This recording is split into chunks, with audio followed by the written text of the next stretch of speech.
राधे राधे साथियों, मेरा नाम दीपक कुमार गुप्ता है। आज 2 तारीख है, बसंत पंचमी की आप सबको बहुत बहुत शुभकामनाएं। आपके बीच आज फिर आया हूं, फिर एक बात लेकर के आया हूं कि दिल्ली के आने वाले 5 फरवरी के इलेक्शन के अंदर हम सब दिल्ली वासियों को जिनका वोट है, बहुत सोच समझ के, बहुत दिमाग से, बहुत बुद्धिजीवी बन के वोट को डालना है। भावुकता में नहीं बहना है, किसी धर्म जाति में भटके नहीं बहना है, किसी पार्टी के कैडर पे वोट नहीं करना है, क्योंकि ये इलेक्शन देश का इलेक्शन नहीं है, ये दिल्ली का इलेक्शन है, ये हमारे विधायक का इलेक्शन है, ये उस आदमी का इलेक्शन है जो हमारे बीच में रह के हमारा काम करे, हमारी सुख सुविधाओं के लिए हमारी कोशिश को, प्रयास को पूरा करके दे, हमारी रोड बनवाए, हमारी नालियां को हम काम को देखे, हमारे काउंसिलर के ऊपर काम को देखे कि वो काउंसिलर क्या काम कर रहा है, हमारे एडमिनिस्ट्रेशन को देखे, और सबसे बड़ी बात हमारे लॉ एंड ऑर्डर को ठीक कराए। क्योंकि साथियों, जो एमएलए होता है उसके पास 2 लाख लोगों का सपोर्ट होता है, 2 लाख लोग चुन के उसे भेजते हैं, तो वो पुलिस के संग मिलकर के अपने पूरी विधानसभा के लिए, लॉ एंड ऑर्डर के लिए बहुत कुछ कर सकता है, अगर उसके अंदर सोच और नीयत अच्छी है। तो इसलिए साथियों, हमें उस आदमी को चुनना है जो आदमी हमारे बीच का हो, हमारे साथ रहता हो, हमारे लिए रहता हो, और बोलने में बहुत शालीनता वाला हो, बहुत सहनशीलता वाला हो, और बात को सुनने वाला हो। ऐसा ना हो कि वो बड़बड़ करता रहे, ठीक है, किसी की बात ना सुने, अपनी बात को ही करता रहे, और काम करने की तो जील ही ना हो। ऐसा भी ना हो कि जिसको हमने पिछले 3 बार से, 2 बार से, 1 बार से चुना हुआ है, लेकिन वो काम कोई नहीं कर रहा, लेकिन हम पार्टी के नाम पे वोट डाले जा रहे हैं, ये सोच के कि ये देश का इलेक्शन है। देश का इलेक्शन नहीं है साथियों, ये दिल्ली विधानसभा का इलेक्शन है। हमें हमारा विधायक वो चाहिए जो हमारे बीच में रहे।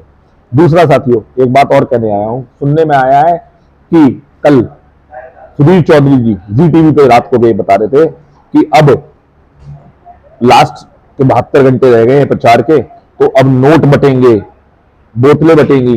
तो मेरी आप सबसे रिक्वेस्ट है, अगर ऐसा कुछ होता है जिसमें कि नोट बटते हैं, बोतल बटती हैं, तो ये हमारी विवेक और बुद्धि पे डिपेंड करता है कि हमें नोट और बोतल लेकर के, नोट कितने, 500 रुपए, 1000 रुपए, 2000 रुपए अगर बटते हैं, तो वैसे बटते नहीं है, लेकिन अगर फिर भी बट रहे हैं तो, प्लस अगर दारू की बोतल बट रही है, शराब की बोतल बट रही है, तो कितने की होगी? 1000 रुपए की बोतल होगी, तो 2000 और 1000, 3000 रुपए।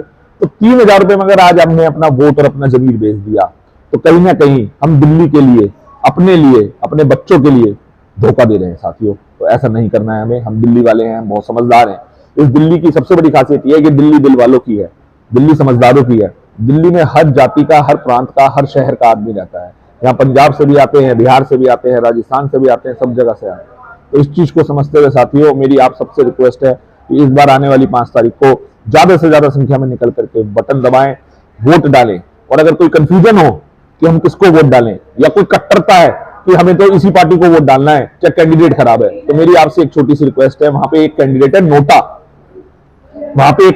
नोटा, आप उसको दबाइए आओ, लेकिन वोट डालने जरूर जाओ। क्योंकि अगर आप वोट डालने नहीं जा रहे हो, तो वो वोट किसको पड़ रहा है ये आपको नहीं पता। तो मेरी आपसे रिक्वेस्ट है कि 5 तारीख को सबने ज्यादा से ज्यादा संख्या में निकल करके वोट को डालना है, और अपनी विवेक और बुद्धि से डालना है। ना दारू पे डालना है, ना नोट के पैसे डालना है, ना किसी भावुकताओं पे डालना है। ये सोच के डालना है कि हमें जो सुविधाएं अगर मिल रही हैं, तो वो सुविधाएं सही है या नहीं है। ये सब तो पॉलिटिक्स की बातें होती हैं कि ये फ्री डीज है, ये मैं 2100 देगा मैं 2500 दूंगा, ये 2500 देगा मैं 5000 दूंगा। ये सब चीजों पे ना जाएं। ये देखें हमें कौन सी सुविधा मिल रही है, और कौन सी सुविधा अच्छी है, और कौन सी सुविधा हमें चाहिए। और अपने एमएलए का रिपोर्ट कार्ड जरूर चेक करें साथियों। राधे राधे।